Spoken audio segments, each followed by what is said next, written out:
Cangshan launched in 2015, but has already won several Red Dot Design Awards and has been featured on Oprah's Favorite Things list multiple times. Awards and recognition are nice, but are these knives actually worth buying? In this review, you'll get an up-close look at Cangshan's most popular knife collections, including the one designed with Michelin-star chef and restaurateur Thomas Keller. You'll learn about the design, materials, and performance. I'll also share some potentially deal-breaking downsides you need to know before buying.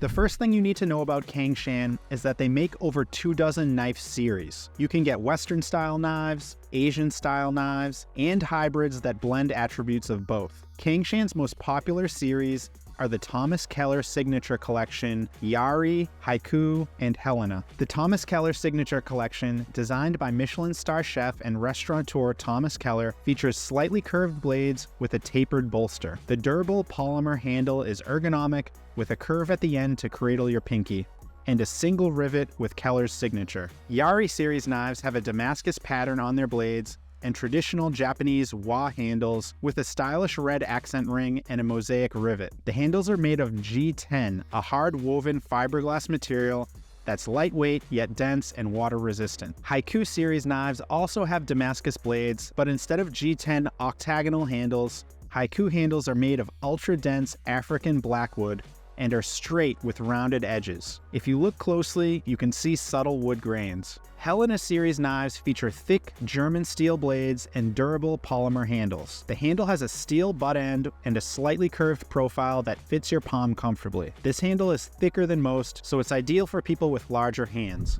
Besides offering a variety of designs, Cangshan stands out by using several different types of premium steel to craft their blades. This variety allows them to optimize different knives for specific needs and budgets. For example, they use German X50 CR MOV 15 steel for several series, including Albert, Helena, and TN1. This steel has high chromium content, making it highly stain resistant. With a hardness of around 58 on the Rockwell scale, it holds an edge well without being prone to chipping like harder steels. X7 is a proprietary steel developed by Cangshan to match the hardness of VG10, which is around 61 Rockwell, without being as brittle or prone to chipping. They use this steel for Haiku and Yari series blades. Swedish 14 C28N steel is made by Swedish steel manufacturer Sandvik. It's easy to sharpen and offers a nice balance of edge retention, strength, and hardness. Cangshan uses it for Olive, TC, and TS series blades. Finally, Thomas Keller collection blades are made of Swedish Damasteel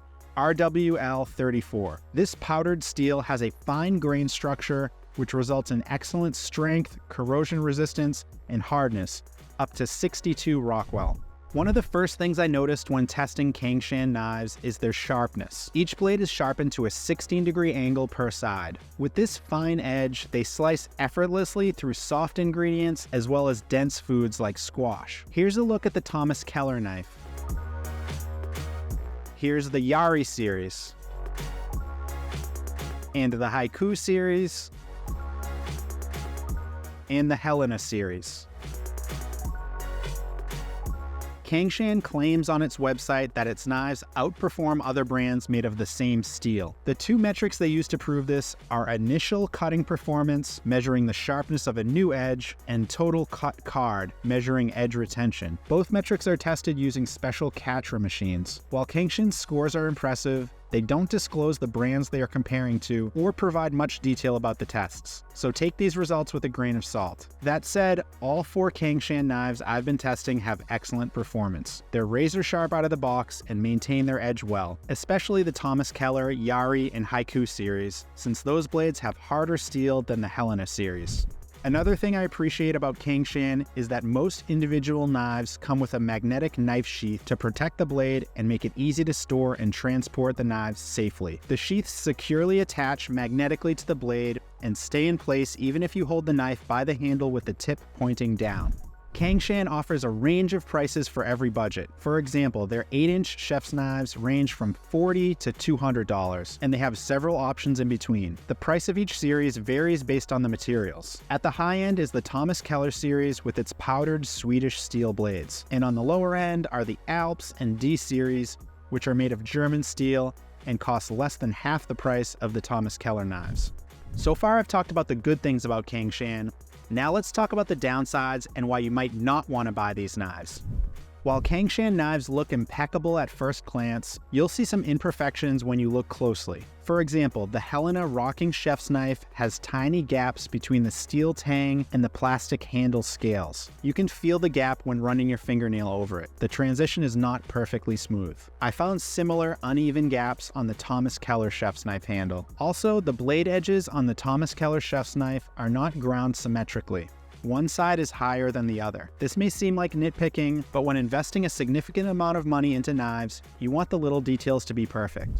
While Cangshan offers lightweight Japanese-style knives like the Yari and Haiku series, some of their Western-style knives are pretty heavy. For example, the 8-inch Thomas Keller chef's knife weighs 9.4 ounces, and the Helena series 8-inch rocking chef's knife is 10 ounces. Helena series knives have some of the thickest blades I've tested, and because of that, they are blade heavy and unbalanced. Although hefty knives make some tasks easier since gravity does some of the work, an unbalanced blade heavy knife can strain your wrist, especially during long periods of use.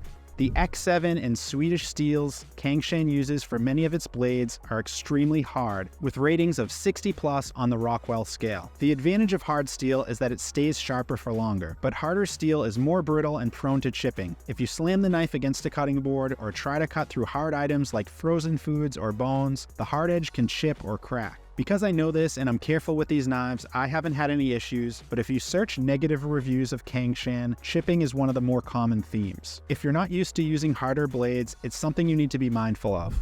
Cangshan is a relatively new brand. It was founded in 2015. Although their knives perform well and have won several design awards, the brand does not have a long track record yet, and the long-term durability remains to be seen. Other major brands like Wüsthof and Zwilling have centuries of history and have proven themselves over time. We don't know for sure how Cangshan knives will hold up decades from now.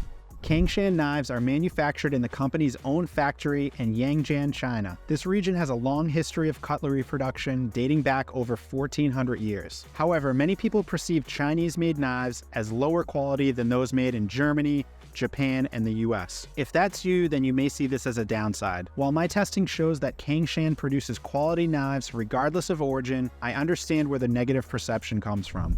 While Cangshan offers a range of price points, some of their higher-end series, like Thomas Keller, are significantly more expensive than other knives made in China. You could buy comparable Japanese and German knives from established brands like Wüsthof, Zwilling, and Schön for around the same price as Cangshan's high-end series. Despite the great performance, the company's short history and lack of brand recognition make it more difficult to justify the prices.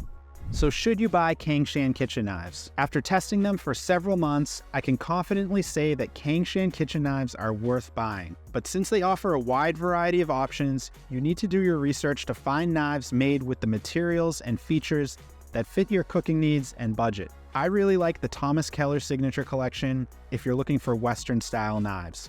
The handle is comfortable, and the steel maintains its edge well. The Yari series is a great option if you're looking for traditional Japanese-style knives that are a bit lighter and more nimble. The bottom line is that Cangshan knives are not perfect, but they're sharp, retain their edge well, and offer a variety of comfortable, secure, and durable handles. If you're willing to take a chance on an up-and-coming brand, Cangshan knives are worth buying. If you're ready to buy or want to learn more, I've linked to Cangshan in the video description. Those are affiliate links, so I'll earn a commission if you click and buy, but at no extra cost to you. If this video is helpful, check out this video where I explain the differences between Wüsthof and Zwilling kitchen knives. And for more videos like this, click the logo to subscribe to the channel. Thanks for watching. We'll see you in the next video.